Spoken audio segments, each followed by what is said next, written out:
अस्सलाम वालेकुम दोस्तों, this is Safiullah Wasiullah with you. तो दोस्तों, हमारी जो सीरीज़ चल रही है रोशन अपना घर के मुताबिक, उसमें आज हमारी दूसरी बैंक के ऊपर वीडियो है। इससे पहले HBL पर बनाई थी और आज मीज़ान बैंक के ऊपर बना रहे हैं। इंशाल्लाह बाकी बैंक्स के ऊपर भी बनाएंगे। तो मीज़ान रोशन अपना घर जो है, इसमें पहले कुछ की पॉइंट्स आपको बता देता हूँ, आपके जहन में होने चाहिए कि इसमें जो भी पेमेंट होगी ना आपके रोशन डिजिटल अकाउंट से, वो सेलर को होगी डायरेक्टली।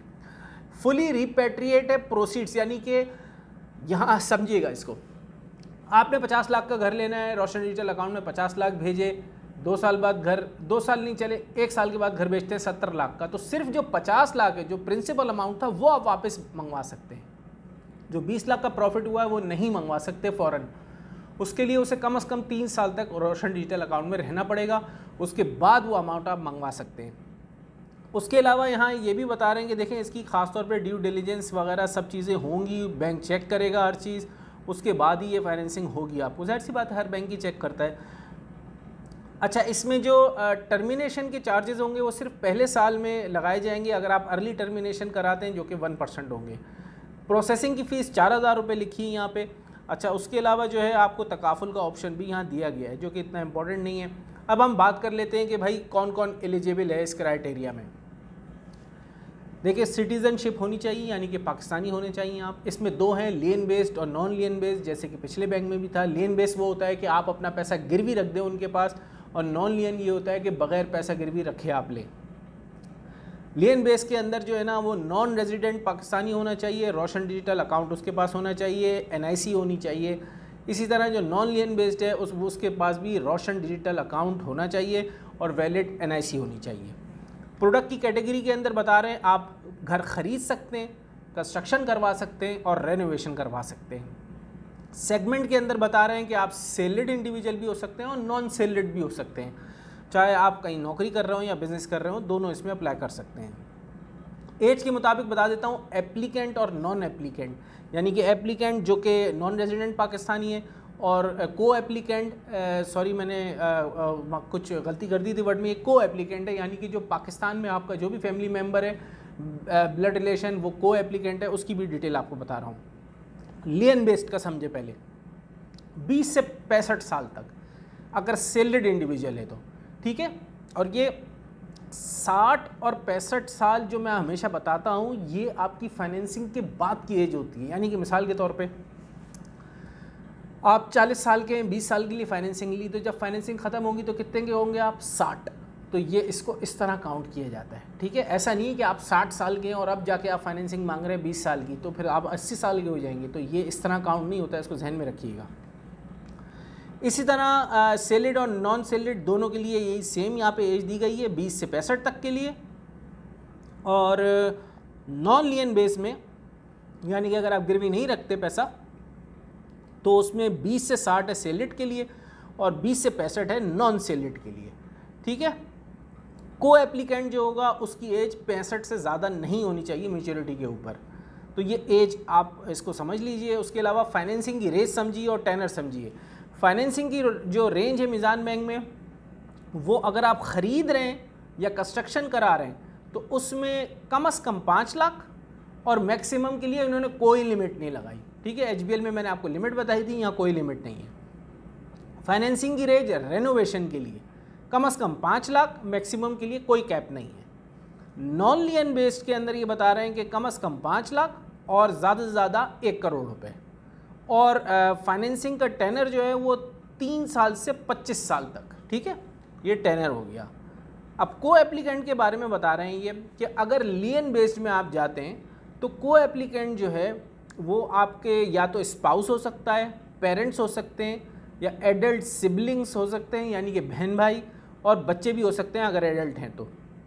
नॉन लियन बेस में भी यही बता रहे हैं कि आपके स्पाउस, पेरेंट, एडल्ट, सिबलिंग और बच्चे हो सकते हैं, बच्चे एडल्ट होने चाहिए।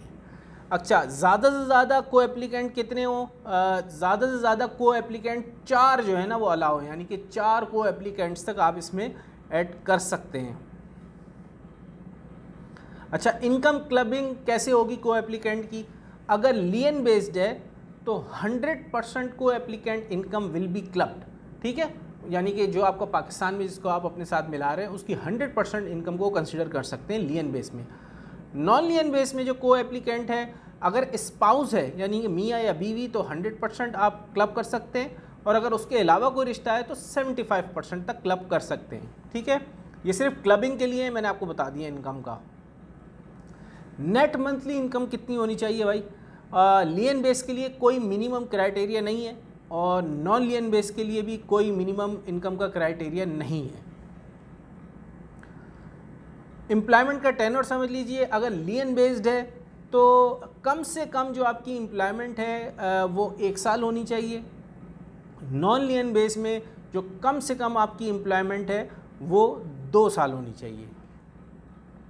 अब सबसे मेन बात है प्रॉफिट रेट्स के ऊपर बात कर लेते हैं, इसको ज़रा समझिएगा। ठीक है,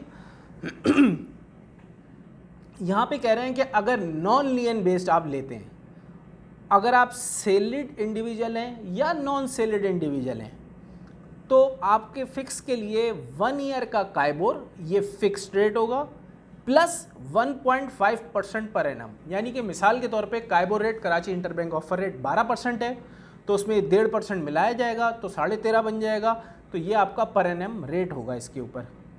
अच्छा, अब इसकी रीप्राइसिंग जो होगी वो हर साल होगी, यानी कि आपने 5 साल के लिए फाइनेंसिंग ली तो हर साल इसकी रीप्राइसिंग होगी। वो क्यों होती है? क्योंकि काइबोर जो है वो ऊपर नीचे जाता है, और उसमें भी यही होगा, 1 ईयर का काइबोर लिया जाएगा प्लस 1.5% पर एनम। अच्छा, अब लियन बेस्ड की बात कर लेते हैं, उसमें भी सैलरीड और नॉन सैलरीड के लिए बता रहा हूँ आपको, फिक्स जो इसके अंदर है वो है 1 ईयर का काइबोर पर एनम। ठीक है, ये इसमें सिर्फ काइबोर का रेट आपसे लिया जाएगा, जो भी काइबोर रेट चल रहा होगा, ये लियन बेस्ड है। ठीक है, जो भी आपका पैसा गिरवी रखवाते हैं आप, तो 1 year KIBOR per annum, repricing भी इसकी इसी रेट के ऊपर होगी। ये हमने बात कर लिया वेरिएबल स्ट्रक्चर। ठीक है, वेरिएबल स्ट्रक्चर उसको कहते हैं जिसमें काइबोर प्लस कोई एक परसेंटेज हो, और फिक्स क्राइटेरिया वो होता है जिसमें काइबोर नहीं होता, डायरेक्टली 1% अप्लाई की जाती है। उसमें हम देख लेते हैं फिक्स प्रॉफिट रेट्स के अंदर ये कह रहे हैं कि नॉन लियन बेस जो है उसमें जो सैलरीड और नॉन सैलरीड इंडिविजुअल हैं उसमें 5 साल का PKRV प्लस 1.5%। ठीक है, ये फिक्स रेट जो होता है ना 5 साल का, ये PKRV क्या चीज़ है मैं आपको बताता हूँ। ये पाकिस्तान का रीवैल्यूएशन रेट होता है। ठीक है, ये रीवैल्यूएशन रेट जो है पाकिस्तान का, ये अप्लाई किया जाता है प्लस 1.5%। ये शुरू के 5 साल में अप्लाई किया जाएगा, और हर 5 साल के बाद इसकी रीप्राइसिंग होगी। ठीक है, उसकी रीप्राइसिंग में क्या होगा कि या तो दोबारा 5 ईयर PKRV प्लस 1.5% लिया जाएगा, या फिर आपको 1 ईयर काइबोर प्लस 1.5% लिया जाएगा। तो ये इनका फिक्स प्रॉफिट रेट्स का स्ट्रक्चर है। अच्छा, लियन बेस्ड के अंदर क्या है कि डायरेक्टली सिर्फ जो 5 साल का PKRV रेट है वो अप्लाई किया जाएगा, और उसकी रिप्राइसिंग भी इसी तरीके से होगी। तो ये तो तमाम डिटेल्स मैंने आपको बता दी मीज़ान बैंक से रिलेटेड। तो अगर आप लोगों को इसमें जो भी सवाल है आप उसको कमेंट में लिख सकते हैं, इंशाल्लाह मैं उसका जवाब दूंगा, और इसके बाद भी इंशाल्लाह एक नेक्स्ट वीडियो में किसी और बैंक के ऊपर आप वीडियो बनाएंगे। चैनल को सब्सक्राइब ज़रूर कीजिएगा, दूसरे के साथ शेयर कीजिएगा। आपको दोस्त सफ़ीउल्लाह वसीउल्लाह, अस्सलाम वालेकुम।